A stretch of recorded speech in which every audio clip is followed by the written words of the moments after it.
Okay. Thank you so much for joining both of you. As we have spoken earlier, the theme of today's panel is also about speaking truth to power. We are looking at how writing and speaking from the marginalized identities in itself is challenging certain structures of oppression, and especially as feminists and writing from that uh, angle in itself is also resistance. So we'll be exploring these themes in today's conversation. We can try to keep this as a free-flowing conversation. Would like to hear both of you interact with each other as well. Before we begin, I would also like to introduce both the speakers today. We have Gogu here. Gogu, born in 1969 in Pedamul village, is a philosopher, poet, and prolific story writer working in primarily in Telugu language. Hailed as a landmark in Telangana Dalit literature, Father May Be an Elephant is a translated version of a Telugu book, is her first collection and also has been published in German translation. She has also edited a collection of Telangana Madiga poetry and works on biographies of significant Dalit female political leaders. She is also a brilliant storyteller, as far as I heard her talks personally. And we have our next speaker, Akkai Padmashali here. Akkai Padmashali is an Indian transgender rights activist, motivational speaker, and singer. For her work in activism, she has received the Rajyotsava Prasasti, the second highest civilian honor of the state of Karnataka, and the honorary doctorate from the Indian Virtual University for Peace and Education. Thank you so much, both of you, for joining us today here for the Ananke's Women in Literature Festival 2024. Let me know if we can kickstart the conversation. Yeah. Okay. Without any delay, I would straight jump into the theme of the festival in itself, which is about erasures. While there is a lot of conversation on erasure and how it looks in terms of language in itself, I know both of you also write and speak in Telugu and Kannada. I would also like to know your own journey of finding your own way of expressing yourself and finding a language while being writers and speakers from coming from certain marginalized identities. Gogu, if you would like to go first.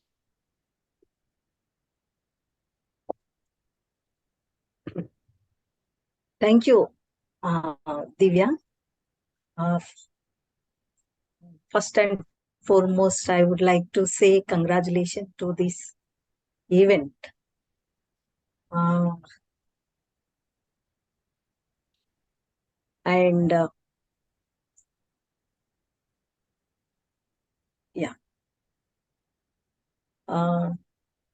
This is very important questions you are raising.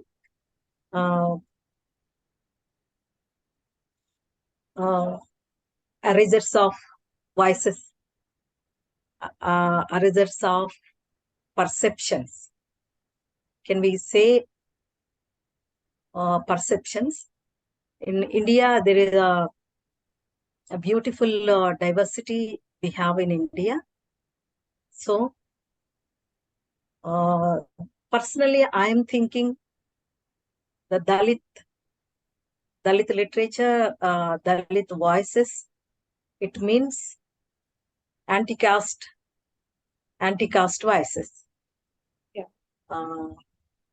Literature as well. I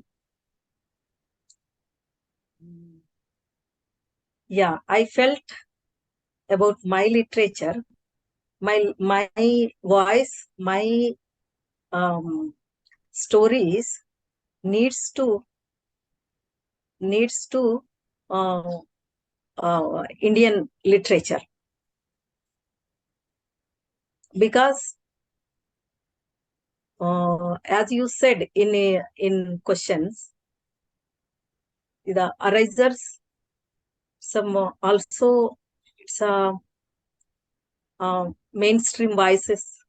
Mainstream means who are the highly educated and who has English education and higher education. These people automatically getting into the mainstream. Practically, we see who are the mainstream. Yeah, mainstream means, I think, dominant caste people only get into the higher education, get into the English education and corporate education. Automatically, their voices representing as mainstream. Yeah. We can say also not literally dominant caste. Also, when we talk about feminist literature and women literature, this feminism also higher educated, English educated women are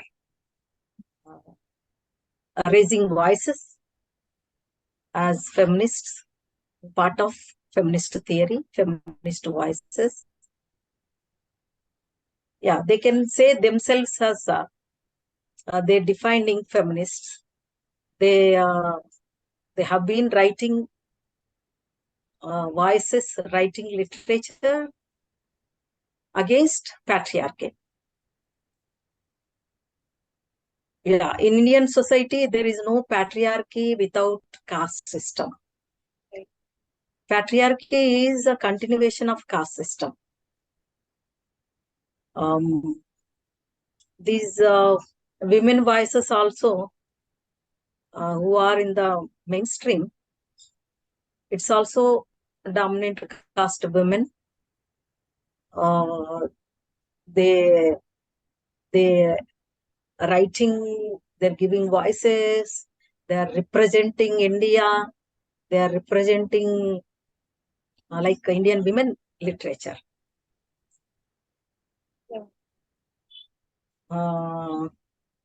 Yeah, in that I am observing some gaps, and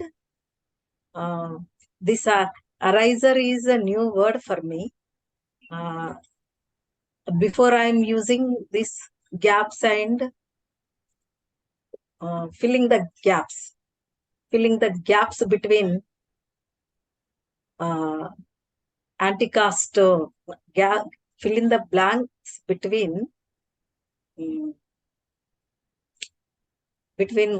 feminism and anti-caste feminism. We can say now contemporary, there is no only patriarchy, there is also, but also it is Brahminical patriarchy. When we defined patriarchy as Brahminical patriarchy, we can identify the voice of anti-caste voice. Yes. In literature and stories. Yeah. I just wanted to add a point there, as you were talking about the dominant narratives that are written or controlled by people coming from certain social locations. Could you also focus on how you fought, as you use the word you're filling the blanks or the gaps, or the voices from the anti-caste movement are filling in the blanks in these dominant spaces. Could you focus more and tell us more about how you yourself also fought in this space to write in your own voice? Because you also write in Telangana dialect. You write as a Dalit woman. You write from certain standpoint. So could you focus on that as well? Yeah. Actually, my am writing my own voice, it means I am writing my community voice, my area voice, my people voice, my family voice. Because these Dalits, untouchable, and caste system, these are terms about Indian caste system. But Dalits, I can comfortable with outcast communities rather than Dalits, outcast. Nowadays, we can say again mainstream, giving so much importance to Varnasrama Dharma. When outcast people raise voices, writing stories, these are all questioning and criticizing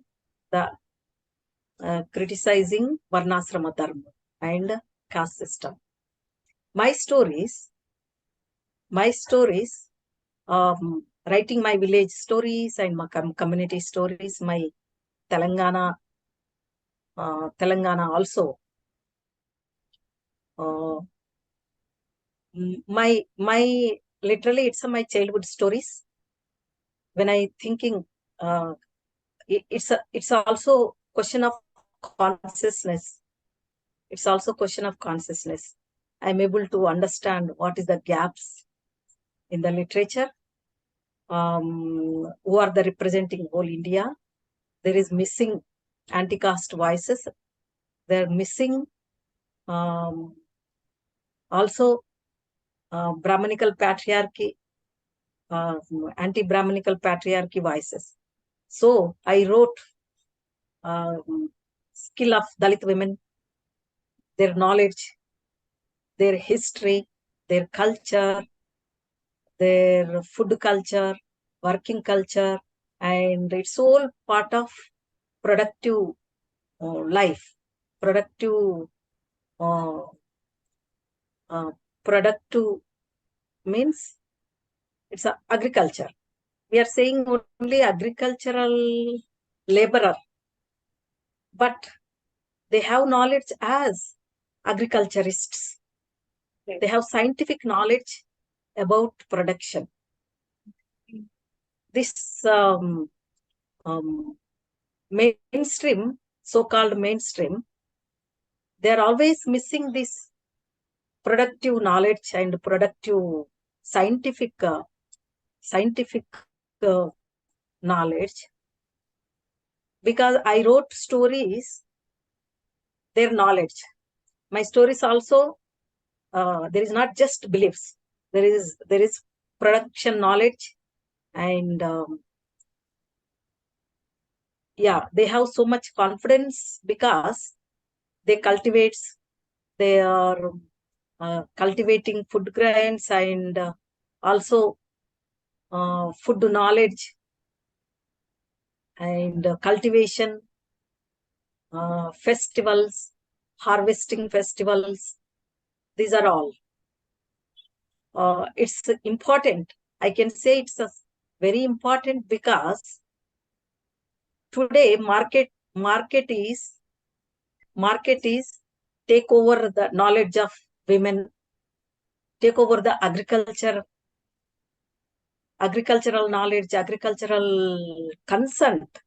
Consent means if I want to cultivate some food grains and millets, there is no scope to cultivate this. There is no importance to my desire of production. Like, because agriculture is industrialized and corporatized and casteized. Before it is only feudal and landlord system. Now it convert as industry. So people's knowledge jumped into the market. They are alienated from agricultural knowledge and food and their own tongue taste. Also, the huge gap between these huge gap between first generation and second generation, mother and daughter, grandmother and granddaughter. In part of this knowledge, they're missing knowledge. Because here, some festivals also so important, because now festivals are creating market and corporate market. Market creates our people's needs, but people are not able to selecting their needs from market. Market only creating needs to people. Even food also, they are giving fast food, but we have agricultural food, we have millets, we have diverse grains. If my grandmother, if she passed away, the knowledge also go with her, because it is a big tragedy is Dalits don't have education. They are not able to write as a record this knowledge in the record. So I missed my heritage knowledge. So I felt important. These are all. It's not individualized. It is the rural knowledge, rural pride, rural people's life. Because in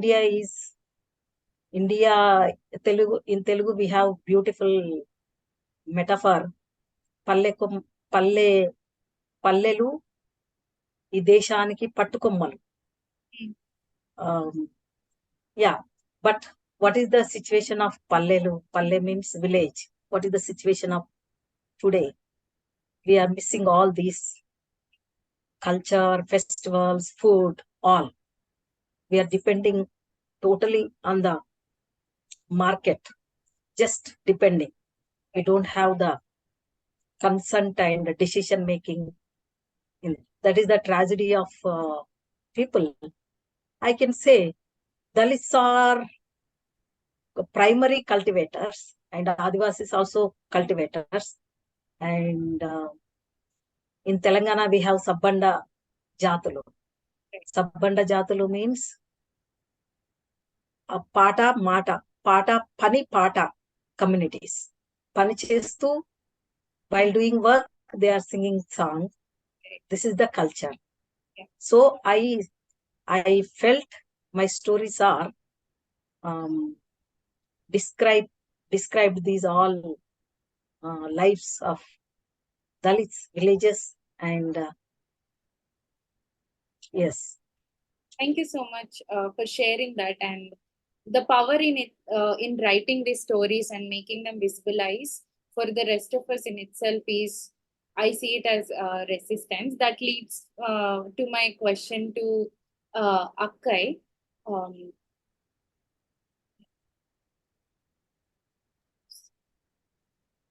Yeah.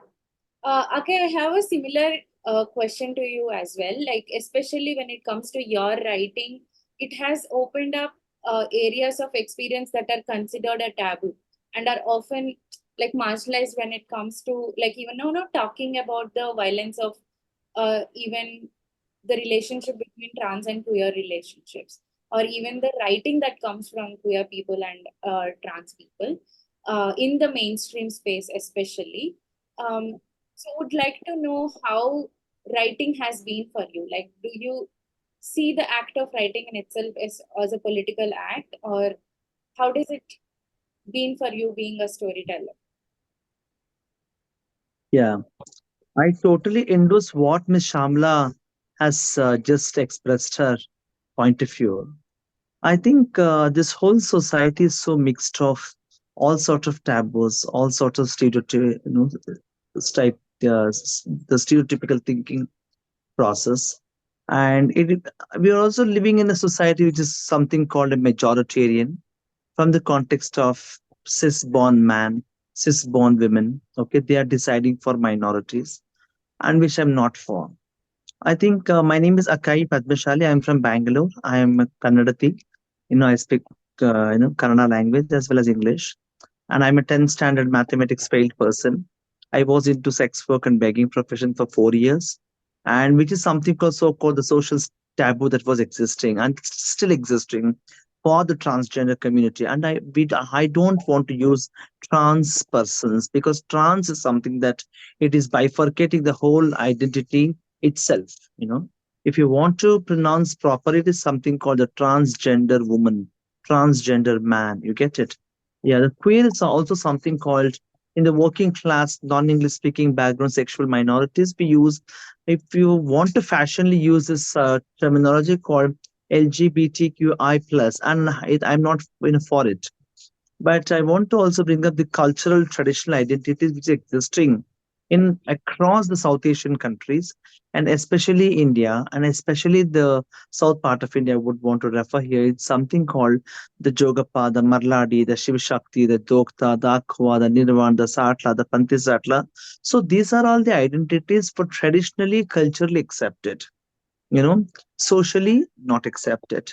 Even on the issues of, if you still go further up, talking about the lesbian, the gay, the bisexual, the pansexual, the demisexual, the asexual, and many other sexual and gender diversity of identity, the society is not in a status of mind to accept whatever you are today. I think my writing was not so easy, and I'm a very bad writer. I'm a speaker, I'm a talker, I'm a fighter. You get it? But I should thank COVID of 2019, 2020, 2021. I think writing your story is not so easy, as I mentioned. It needs certain amount of patience. It needs certain amount of your brainstorm needs to really have its own hold. You know what all happened since 30 years or 35 years. Now I know, like I'm 40 years old. I think compiling that stories and making it as a book is not so easy. Thanks to Gauri Vijayakumar, the professor of Brandeis University, who's teaching sociology, gender and women's studies at the Boston University in the United States of America. And she speaks Kannada. I think that made me quite comfortable to talk to her in Kannada language, sometimes in English. I think this technology has something called gone little further of accessing this information to people around, and I did so. And I think my book was published. I think first it was supposed to be published in English, but it got published in Kannada, it got published in Malayalam language, then it got published in English language. I think the amount of reads that the book has happened, if you compare other transgender sexual minorities writing on the book is concerned, I think many books which I read and referred was more in terms of sympathetic. We are transgender born, we are hijaras born, we are intersex people. So please accept us. So please, give us space. Please give us opportunity. I think sympathetic is okay up to an extent, but beyond that, it is highly impossible. You know, how do you bring up a society of empathetic manner? Hmm? So I'm here. I think my books really speaks about a challenge to sympathy, a small step in a long journey. I want to challenge the politics of sympathy. Why I should beg before this majoritarian? I want to occupy my spaces. I want to occupy my dignity. I want to speak my constitutional rights. Yes, gender is something that you face discrimination on the grounds of gender, acknowledging there is so much of discrimination on the grounds of race, on the grounds of language, on the grounds of caste, on the grounds of class, on the grounds of religion, on the grounds of many, many aspects of it. Because you're a person with disability, you face that. You're a person with visually impaired, you face it. You're a single woman, you face. You're short hair, you face. You are divorced, you're faced. If you have no children, you face the discrimination. I think coming back from the background of such aspects, or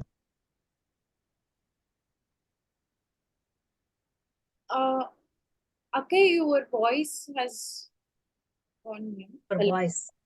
Yeah, you're back. Yeah. so I think coming back from that section of society, I think fighting in this larger society. I think I want to fight till I die, and there is no compromise for it. You know, I think in that process, I would really want to acknowledge the current. My Kannada book has become text for 15 universities of the state of Karnataka, and almost 1.30 lakh students every semester they study this story and they go out, and that's the indication of positivity. you know I think this is one part, and the social status of community is so pathetic, and we are totally excluded from the politics of social justice. How to speak the politics of social inclusivity, knowing that there are elite feminists, there are working class feminists, there are middle class feminists, knowing that there are so much of literacy rates is so high in the very economically well-off background section of society. If you compare to the working class non-English speaking, we are very backward. I think the system of justice needs to be really questioned back in 21st century. Then it will be fulfilled with what Savitri Bai Phule had stood for, educating the most vulnerable section who are coming from certain background, especially the women. And transgender women are women. And we cannot decide or judge people's identity on the grounds of your sex born. Your appearance is concerned, your attire is concerned. What I say, you accept. What I say, you respect. And what I accept. That's all about accepting people's issues concern. The, the other wing of the economic justice. We all know people are indulging in sex work, people indulging in begging. Yes, so what? Sex work is nothing wrong. When I'm willing, with consent, with choice, I want to, you know, go for sex work. I have my every right to do so. And how can you question back the politics of sex work? Begging is something called support from the context of a tradition. What our Shamla was, bringing back the whole issue of the culture of communities, the tradition of communities. Certain communities are there when they work, they sing together. Yes, there are communities while going on the streets for begging. Not I'm talking about a signal part of begging. The traditional begging of the Hijra community has been there since more than two decades. Yes. You get it? I think how do we understand this whole cultural politics? Culture means not only about praising Rama. I know that is not the politics of Rama. I want to speak the politics of Sita Rama. Sita is a woman. Without Sita, there is no Rama. So I want to say in that context of a society where we also want to practice the constitutionality and its morality. I think as a person who is intersex, who is a transgender man, transgender woman, and under the existing umbrella is there, as I mentioned, the Jogappa, the Marladi, the Shiv Shakti, the Jokta, the Akba, the Nirvan, and multiple identities that comes under. And we have seen the ups and downs, what has happened in this country. The 2023 judgment on marriage equality has said, sorry, this is not your fundamental right. Then whose fundamental right is okay in this country? And how are we deciding this? So the whole validity of Section 377, you were criminals to decriminals to recriminals and to no more criminals. I think my book has brought the essence of fighting back the largest structure and system. And so unfortunate, India doesn't have its political representation in the parliament or in its state legislature. I want to be as a sex worker, as a beggar, coming from that community's background. My voice should be heard in the system of legislature. Until you bring that systematic change, it is highly impossible, knowing that and acknowledging how Ambedkar fought for the rights of most oppressed, the most vulnerable sections, and the most voiceless communities. I think today there is so much of threat to the Constitution of India. And how do you protect this from Constitution of India from a very liberal, from a very, very, very politics of understanding, be it the left or the center of understanding humanity, understanding the larger politics of social justice. I think that is only possible through such gatherings, through this medium. And I want to congratulate for this event for people who are watching this or listening this. I think people who are, are able to be part of this process, please join your hands to raise certain amount of human rights, certain amount of practicing the social justice, especially for India in this crucial juncture. I am done, Divya. Thank you so much for sharing that and the importance of sharing stories and talking about stories from certain standpoint, and how it is the need of the hour, especially now more than ever before. That leads me to my um, concluding question to Shamla Garu again. Like I want to bring back the focus to the idea of writing as a person coming from certain identity, but also of trying to make that local wisdom that you have been talking about.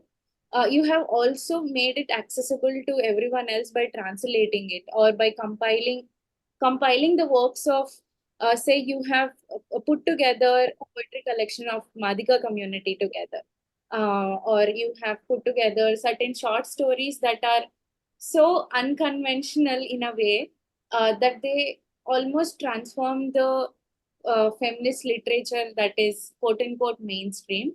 So would like to know your views on how have you been able to do it?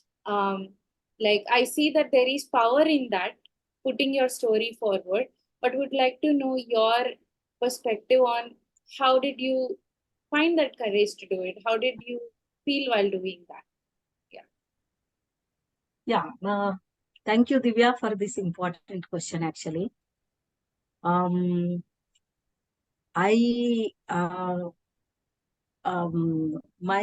born and grown up in the Telangana border of Karnataka, Tandur.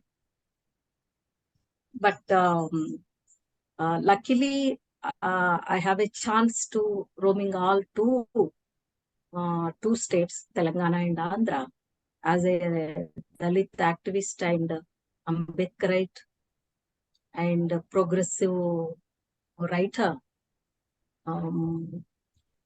I've been observing all these progressive politics and Dalit politics.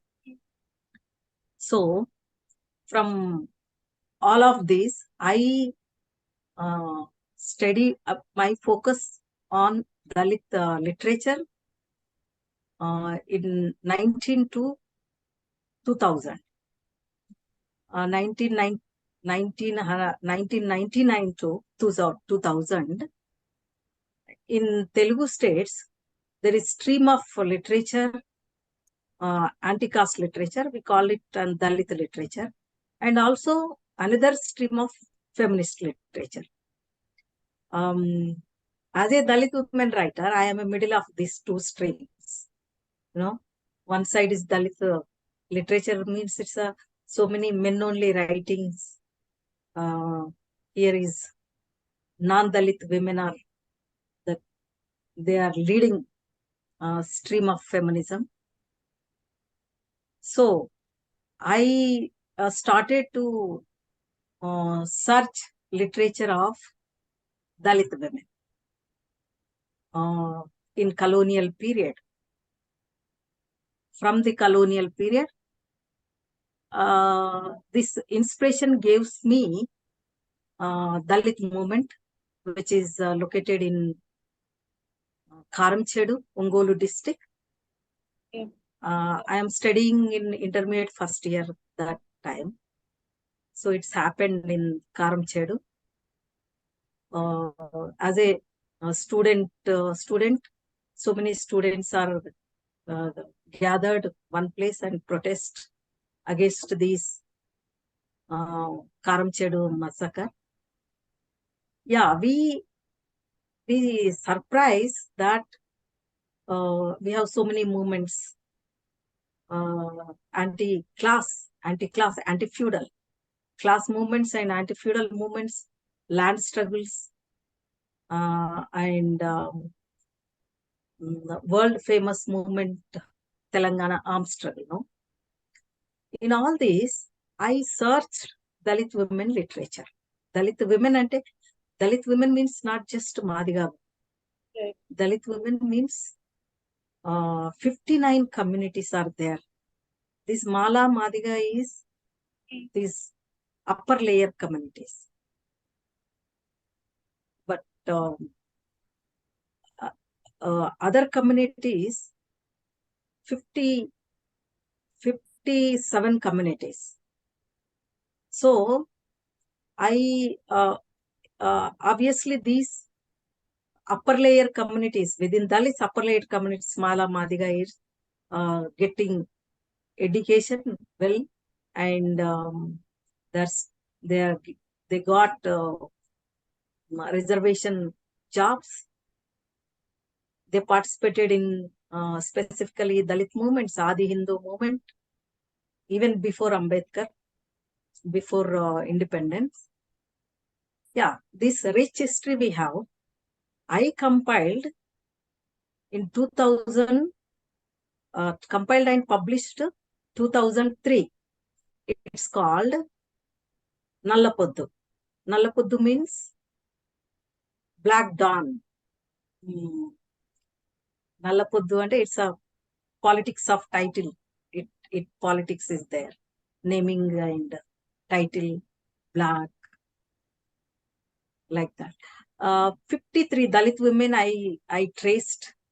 I wrote a brief biography and I selected their theme, their piece, whatever they wrote. Poem, story, article, song, even letter to their mothers, fathers, their teachers. Mainly I focused on what they wrote, what is their voice in that letters. Because Dalit literature is became defined as oral literature. The significance of written writing is there. So oral literature is so powerful. When they write some sanitized expression, sanitized voices, we can find. But writing is so mostly important. Writing is powerful. I put myself. I want to compile only written literature, no oral literature. So I compiled. Thing is, tremendous facts I got from history. This is a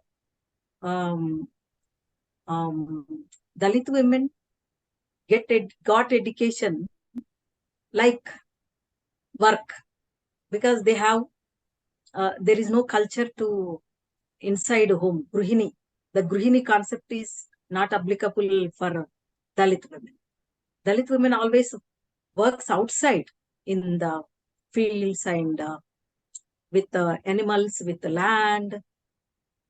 But thing is, they didn't have the land.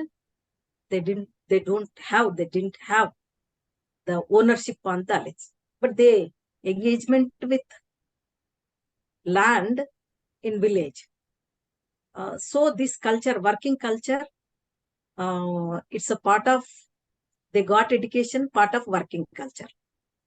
Because Dalit women can easily come out and they teach to other women because as a work. So Britishers gave education to Dalit women, and they provide Dalit women to Brahmin women as a teachers, Dalit women as a teacher. They should teach to Brahmin women because they never come out from Agrahara and their houses. The Parda system is there. Dalit women got education for Brahmin women. It's the first generation of Dalit women educated. I got this history through which I compiled Nallapoddu. In their Mala, Madiga, and one woman is from Adivasi, one woman from Chenchu. But majority is the Mala women, and next is Madiga. 53 women I compiled. After that,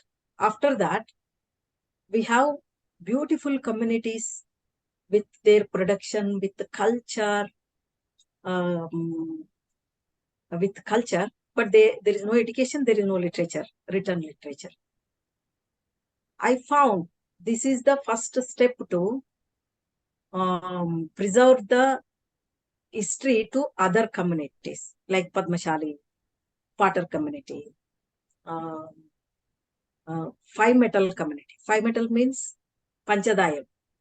Panchadai means goldsmith, ironsmith, like that. Because Dalits have a connection with these all communities. These all Sabbanda, Sabbanda communities and Panipata communities. They have so much, aesthetic history, but they don't have the education. Right. So people, next generation of educated people, their daughters, their sons will try to like this Nallapottu. It gives some focus the community histories. It should be with the women, with the women writers. Men are writing they are publishing their own anthologies, but women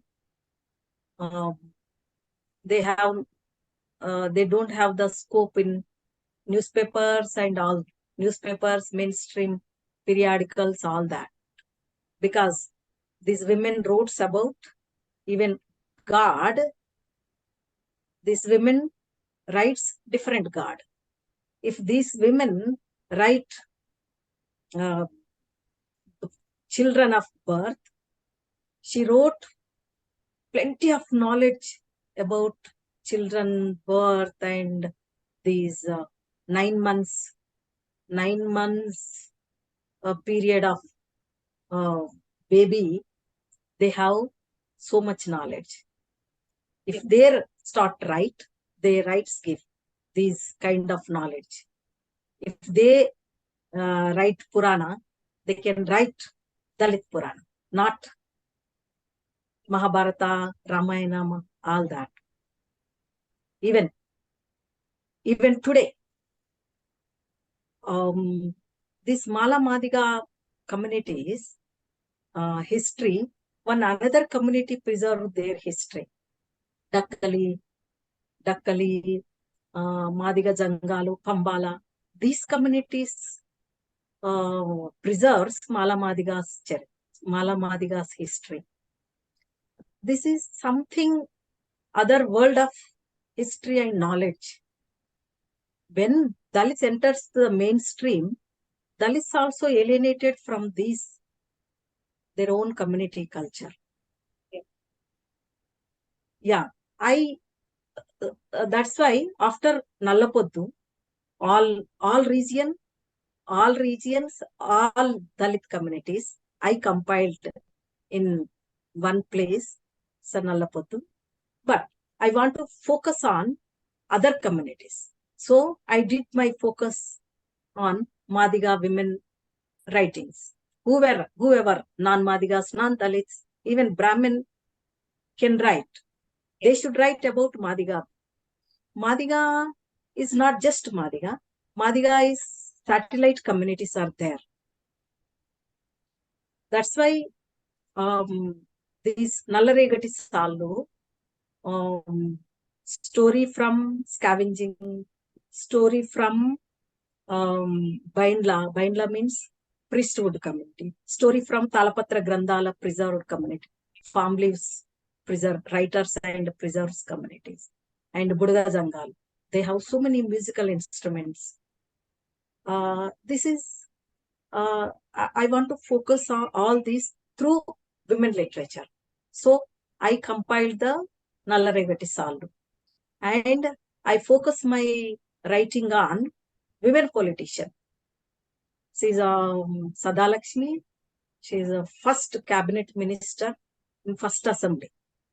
When we separated from Andhra, in the first place, Hyderabad, after Hyderabad state, she, her portfolio is endowment minister. As Ambedkarite and Gandhiyavadi, she has great history. I want to preserve that. I wrote that. So women power and women representation in politics, women representation in endowment department, and women representation in Telangana, separate Telangana state. And there is still going Vargikarana, classification movement, categorization movement, Dandora.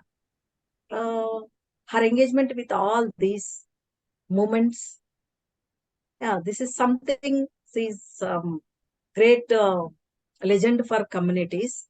She's inspired to so many mainstream leaders. So it's important to next generation. So I wrote that. And my stories is father may be elephant, mother only small basket. I wrote all my childhood, no, that music instruments, plays with the music instruments, and village tank, pond, and games, dedication, even food, cultivation, relation in the families, all these, even water bodies, greeneries, trees, small hills around my village. These are all my sweet memories. I don't want to forget. I don't want to end with me. I want to write stories. So I wrote it successfully. Germany, French, and English. They have translated. People call it children's stories. People call it music stories.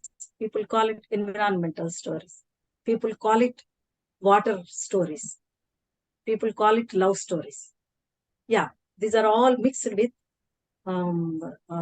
all. It's basically my state and my village stories, my community stories. Yeah. Thank you so much for sharing that. And listening to both of you, it just made it so visible for me. Like, though I think I myself have used the term margin quite a bit, but listening to both of you had made it possible to say that this is the actual mainstream, right? Because we are with these stories, both of you have also been shattering the ghettos of the made up mainstream that is like dominated by these, say, upper caste, upper class, or the elite group of people in the literature field. But the writing that both of you bring together is the writing of the majority of the population of this country, but not minority, also in a way, if you have to look at it. Or the stories are or those of people coming from very powerful backgrounds in terms of their narratives. So yeah, may this documentation and archiving of these histories and stories go on unapologetically. Thank you, both of you, for joining us today. It has been so powerful listening to you. And I hope to have more conversations with both of you. And I hope everyone gets to read more stories and more and more writing from both of you. Thank you so much. Thank you. Thank you. Thank you. I'll stop the recording. Thank you, Akkai. Thank